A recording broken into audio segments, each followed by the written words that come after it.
جن لوگوں نے اپنی اولاد کو بے وقوفی سے ناسمجھی سے قتل کیا اور اللہ پر افترا کر کے اس کی عطا فرمائی ہوئی روزی کو حرام ٹھہرایا وہ گھاٹے میں پڑ گئے،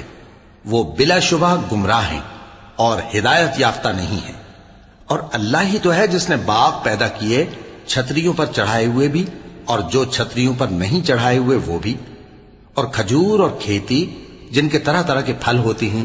اور زیتون اور انار جو بعض باتوں میں ایک دوسرے سے ملتے جلتے ہیں اور بعض باتوں میں نہیں بھی ملتے۔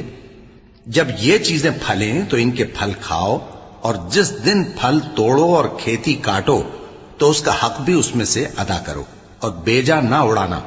کہ اللہ بیجا اڑانے والوں کو دوست نہیں رکھتا۔ اور مویشیوں میں بوجھ اٹھانے والے یعنی بڑے بڑے بھی پیدا کیے، اور زمین سے لگے ہوئے یعنی چھوٹے چھوٹے بھی۔ پس اللہ کا دیا ہوا رزق کھاؤ اور شیطان کے قدموں پر نہ چلو، وہ تمہارا کھلا دشمن ہے۔